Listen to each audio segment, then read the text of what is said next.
Welcome back, Chappelle. Welcome back, Honors. Welcome back to your Flip Classroom and our joint together.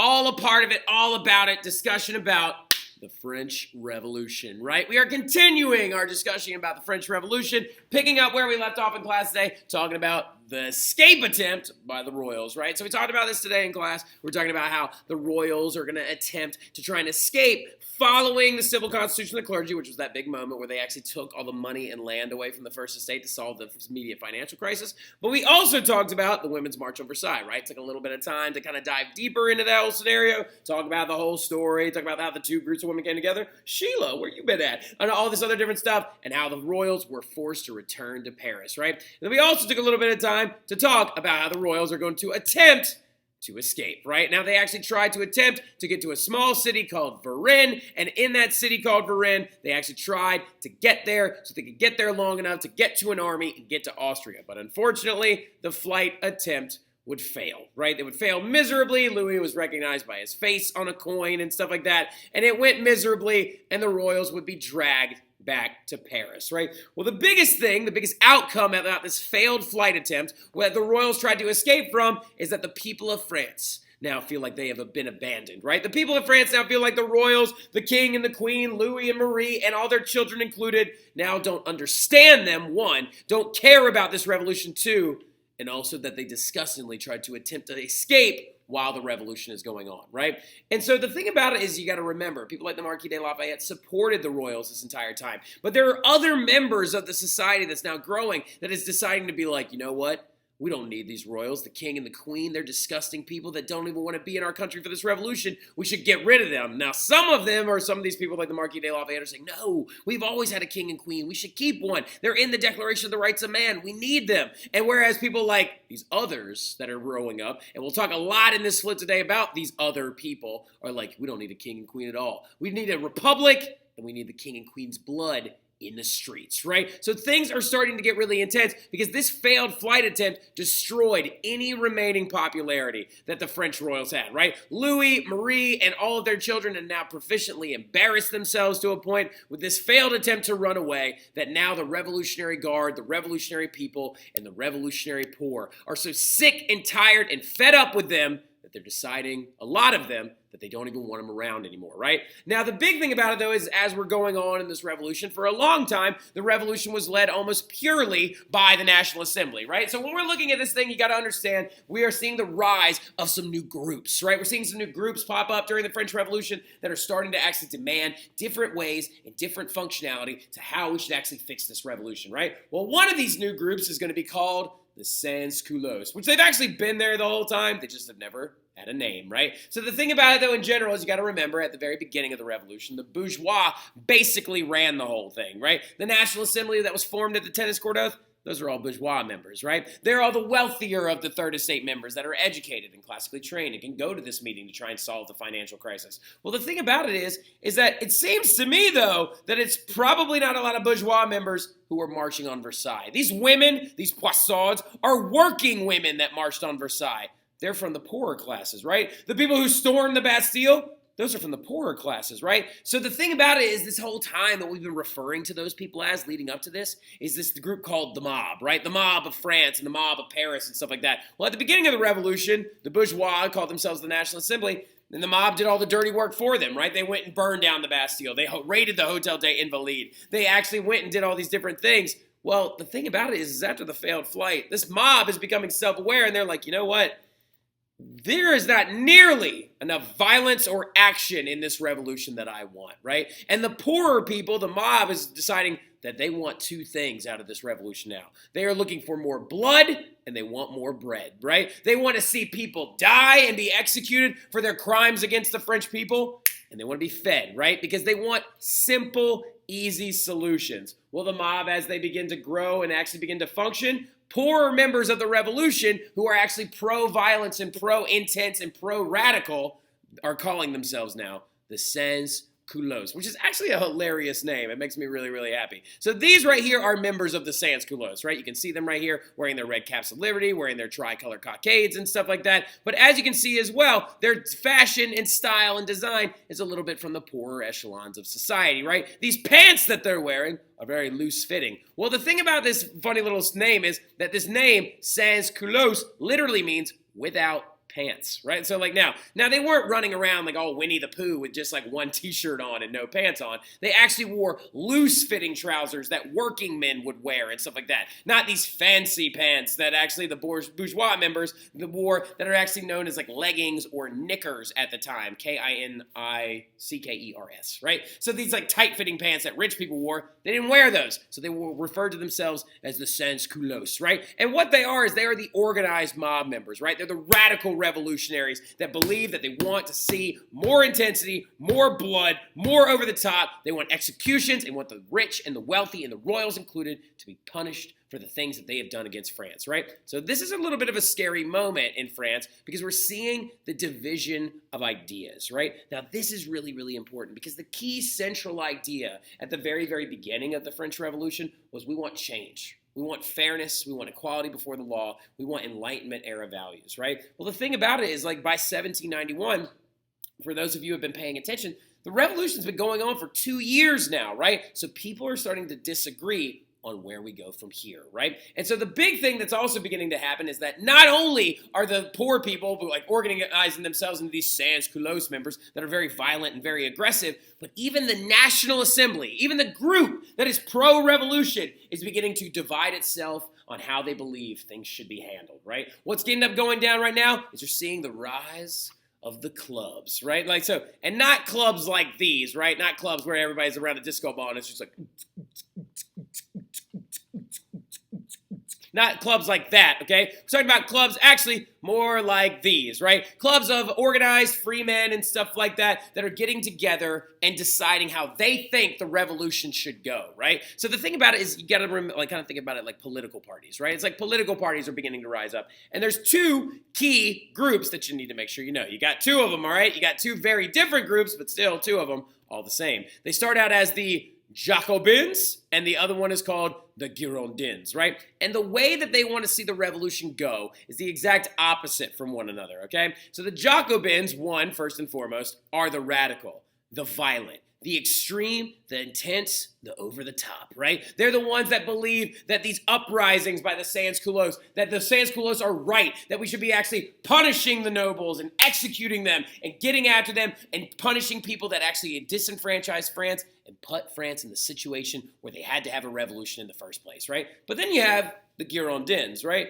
And the Girondins are more moderate. They want to resist violence, and they want to actually bring the revolution to end using politics and view it politically, and they want to bring it to a soft, easier ending, right? They want everyone to just be happy and like copacetic with the fact that new governments have been elected, a legislative body, that we have a constitutional monarch now who's currently under house arrest and tried to run away, but like they actually have these different things. So you could say, for example, the Marquis de Lafayette is a Girondin, right? Because he wants better things. He wants to control the revolution. He wants to go into a certain direction, and he wants to bring about change, right? But the thing about it is we haven't met any of the Jacobins yet till now, right? So the Jacobins have three big key members that you need to make sure you know who they are, okay? So the very first one that you need to know, and write down like some little descriptions about each of them and stuff like that, and it will actually kind of help us out a little bit. But the first one that kind of exists by himself, he's a newspaper writer, right? He's a journalist. He goes by the name Jean-Paul Marat, and he is right here in the middle, right? So Jean-Paul Marat, who kind of looks like a rat and stuff like that, who actually is a very, very important little descriptor of him and stuff like that, Marat, M-A-R-A-T, J-E-A-N space, P-A-U-L space, M-A-R-A-T. Jean-Paul Marat is a very, very famous newspaper writer from the French Revolution. He actually was very famous for having one particular newspaper that was called La Ému des Poupées, and it actually looked like this. As you can see, it's actually called La Ému des Poupées. It literally means friend of the people, right? And he would write these different newspaper articles all the time, but he's a Jacobin newspaper writer. So all of these articles would be filled with these really extreme things, talking about Louis and how he was eating well, and talking about the nobles and how they destroyed France and how they put everyone in the position that they were in, right? And actually, at one point before the revolution ever even started, way before the revolution ever even started, like actually like back in the day, before like the National Assembly or the Estates General ever even like came to be, Marat actually had to live in the sewers of Paris to escape being arrested by the royals due to the fact that the royals wanted him arrested because he was writing slander about them, right? He was talking about, oh, Marie Antoinette cares more about Austria than she does about France and stuff like that. And he had to hide down in the sewers to keep from being arrested. And actually, I feel like that's the best way to remember him is because he's the rat, Marat, M-A-R-A-T, right? And so the thing about it as well is while he was living down in the sewers, he actually also got a skin disease. And he had to like sit in he had like a scaly skin disease where he had to sit in a medical bath for like 6 hours a day to actually like make it so like it didn't flake off and get all gross, right? But after the revolution started, he began to come out into the light and he began to talk about the different things about the revolution that he wanted to see happen, the different intense things that he believed should go down as well, right? Now, the other two guys that you need to write down are very, very important are George Danton, George, George, and Danton is his last name, D-A-N-T-O-N. He's this guy that looks like a toad right over here, right? But him and his buddy, the more famous of the two, are very, very important key leaders of the Jacobin Club, right? The other guy is known as Maximilian, M-A-X-I-M-I-L-L-I-A-N, Robespierre. R-O-B-E-S-P-I-E-R-R-E, okay? Now, Maximilian Robespierre is considered like the tyrannical, intense guy from the entire French Revolution. He's the one that's super over the top, really, really intense, but him and George Danton actually ran the Jacobin Club together, right? They ran it together as like very best friends and very, very like co-compatriots, but the thing about it is George Danton and Maximilian Robespierre both believe in a central key core idea, that the royals need to die, right? Like, so they believe the royals need to die and that there needs to be blood and executions in the streets deciding how this revolution should go. So really, really quickly, when you actually look at two figures that don't believe in the same ideas, you have the Marquis de Lafayette on one side, who wants an orderly, not intense, not over-the-top revolution that gives people more rights and more Enlightenment freedoms. Whereas Maximilian Robespierre wants to purge and cleanse France through executions of the wealthy and royals, right? And George Danton is right there believing with him, and Jean-Paul Marat believes with them as well, right? So these famous Jacobins are going to become very important as we go forward. And the best way that I like to try and remember the Jacobins and the Girondins as well is I sometimes call the Jacobins Jerrys because they're kind of like Tom and Jerry, you know what I'm talking about? As in the Jerrys, the Jacobins, are really intense, and he like beats that cat almost to death with like a frying pan all the time and stuff like that, which is crazy. And the Girondins are a little bit more calm. They're a little bit more like Gary from SpongeBob with the nice little meow and all that fun stuff, right? So just so you understand, though, is that these two new groups are rising up, right? But then something crazy is going to happen that's going to distract everybody for a hot second, right? You got Maximilian Robespierre disagreeing with Marquis de Lafayette. You got some internal fighting in some different directions. But then all of a sudden, something big goes down. And revolutionary France is going to go to war, right? So the thing about it is, why, France, you're in the middle of a revolution? Why would you go to war at this point? Well, a lot of it has to do with the fact that you got to remember something very key here, okay? Remember, everybody else in Europe, they're an absolutist state, right? They're an absolutist state. Austria is ran by an absolutist. Prussia is ran by an absolutist. Russia is ran by an absolutist. All these other different countries and stuff like that, these empires throughout the rest of Europe are ran by these absolutist figures, right? And the thing about it is these absolutist figures are beginning to freak out and beginning to mobilize their militaries because they want to try and stop the French Revolution. Why do they want to stop the French Revolution? Because as Peyton Marlborough said in class the other day, and it was so poignant and so important and so smart of her to say this, but she says that these other kings and queens of Europe are probably afraid that the French Revolution, the idea of it, of people demanding more rights and demanding more freedoms and purging people, rich people out of their country, might spread to other countries in Europe, right? So we've got places like Austria who are freaking out, and also who are observing the princess, right, or excuse me, the queen of like France, who is the sister to Leopold, the king of Austria, possibly in danger and violent danger and stuff like that. And so the new French government, hearing about this, hearing about how they're making all these demands, because this right here is actually a meeting at this place called the Declaration of Pillnitz, where the royals, the Austrians got together and they were like, if you hurt Marie or Louis, we will destroy your country and this whole thing you are trying to do, right? And France did not take very nicely to that. You got people like Maximilian Robespierre, Jean-Paul Marat, Danton, and the Marquis de Lafayette at least agreeing on one thing, and they're like, don't you threaten me.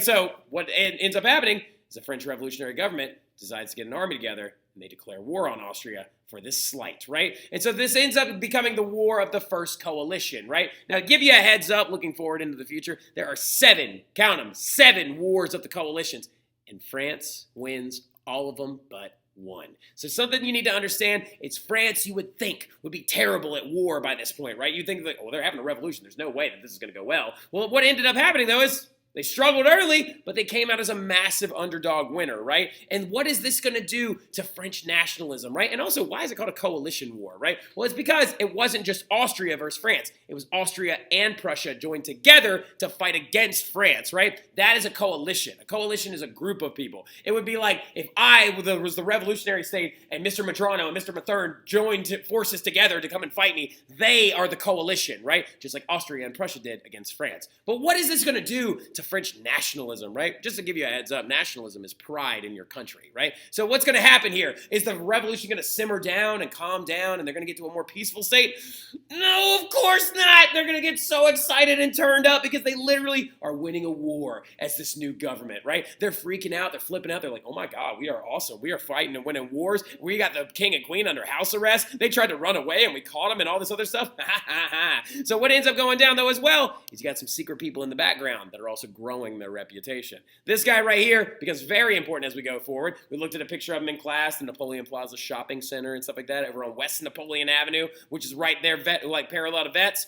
That guy right there is Napoleon Bonaparte. He's actually getting a very young start in the military and stuff like that during this time period. And by 1792, he's actually in the French military. He's very pro-revolution, and he's getting his young upstart experience. And also, look at his hair right there. He thinks he's Alexander the Great, like flowing his hair back and forth and stuff like that. But this leads to such an important moment in French revolutionary history because they're winning this war. They're the underdogs. They shouldn't have won it in the first place, and it's leading to the growth of this French nationalism. And so just to demonstrate the growth of French nationalism and the intensity that this war is causing that France is winning, it led to a brand new song being written, a national anthem, if you will. It's known as La Marseillaise. It is the marching song of the Marseille soldiers, and it becomes the new song of everything France. Listen to the intensity, the crescendo in the background, how fantastic it sounds, and I love the actual French national anthem because it literally gets so intense, it's so over the top. And as you can hear it in the background and stuff like that, it talks about the day of glory is arriving and all this other stuff, that they're standing against tyranny and all these other things like that as well. And my favorite line in it as well keeps going on, and it talks about how literally in the song they want to water the fields of their, they want to water their fields with the blood of their enemies. Who has songs like that, right? Talks about how they want to show up and slit the throats of your sons and stuff like that. And literally right here, we should water the furrows of our fields with the blood of our enemies, right? That is absolutely wild, right? That is so intense and so over the top. I love the French national anthem. It's so cool. You should definitely give it a listen if you ever get a chance, right? But what's going on back at home during all this crazy stuff while France is in the middle of a war and while they're in the middle of all this fighting? Well, what's going down is actually a lot of crazy violent stuff, right? What's going down is literally, well, first and foremost, the Tuileries, where the royals are underneath house arrest, is going to be attacked in August, right? During this entire thing, everybody back in France is finding out that literally the war is going down because they're trying to help Louis, because the Austrians and the Prussians want to get to him and help him and reinstall him as king. So the Sans-Culottes and the Jacobins are like, we ain't playing this garbage no more. And they attack the palace on August 10th, 1792. They go all the way in there. They kill a crap load of Swiss mercenaries, and a group of Sans-Culottes members, encouraged by the Jacobins or the Jerrys, stormed the palace where Louis was, and they captured him, and they took him prisoner, right? And they actually forced him to wear a red cap of the revolution to be like, look at that, you little nerd. You're actually one of us now, right? Ha, ha, ha. We're going to take your power away from you. So that means the King of France is now in the custody of the Jacobins and the Sans-Culottes members themselves. This man's power is gone. And it is a matter of days until his power is so completely shot that it's destroyed. And the only men they could find to actually defend him were actually Swiss mercenaries. And to give you a heads up what a mercenary is a soldier for hire. And this monument is actually over in Switzerland. I think it's outside of It's outside of Lucerne, Switzerland, and it's a dying lion to represent the men, the Swiss people that died on the day trying to defend Louis from those Sans-Culottes members, right? But what's going down, though, is the Sans-Culottes members are freaking out. They're absolutely freaking out. And then a couple of days later, like a couple of weeks later, the September massacres happen, where roaming groups of poor people are roaming around, ripping prisoners out of prisons who are mostly priests at this time, who refuse to take that civil constitution of the clergy oath. They're ripping them into the streets, and the Jacobins are telling him to do it. Maximilien Robespierre, Jean-Paul Marat, Georges Danton are like, yeah, do it. Pull everybody into the streets and kill them, right? And after, like, literally this happens, in the September massacres, where hundreds of priests were pulled out into the streets, look at them all right here, praying praying as much as they could, and this man about to get stabbed in the face by a Sans-Culottes member. And you can also see right here as well, this headless torso being taken away. The September massacres was when the Jacobins and the Sans-Culottes members probably realized at that point that they are in control of this revolution now. And so what's going to happen is the king and queen, the monarchy is abolished, and things are getting out of hand, right? The monarchy is gone. This is the dawn of the very first French Republic, because just like in Rome, republics don't have kings, right? And at this moment, they decide on January 1793 that they would execute King Louis XVI. And right after the September massacres, they got together and they had their king executed in front of everybody, right? And so this all went down due to the fact that the National Convention put Louis on trial for his crimes. And they decided that you did not do anything to help us. Now, a lot of y'all are probably thinking to yourself, well, wait a minute, why aren't the Girondins stopping this? Why isn't Marquis de Lafayette stopping this? The Marquis de Lafayette, y'all, you got to remember, he's an officer in the military. So he's at war right now, right? He's not there. He's fighting against the Austrians. And the Jacobins, Maximilien Robespierre, Georges Danton, Jean-Paul Marat, have recruited so many people to their side that they can't be stopped, right? And at the meeting of the new National Assembly, now called the National Convention, they voted on it, and by one vote, they decided to execute the former king of France, and they had Louis's head chopped off of his body using a very brand new device known as the guillotine. And at the scaffold, he said, "I forgive those who are guilty of my death." His head was severed from his body, and literally, the device that was used to do it was this bad boy right here. It's like you've probably seen of before, known as the guillotine, right? The device where literally the blade comes flying down, cuts the person's head off, and we'll talk about that a lot more stuff as well as we get into our next little unit. But everything from like this and back is on your test. I'll see y'all soon. Y'all have a good one.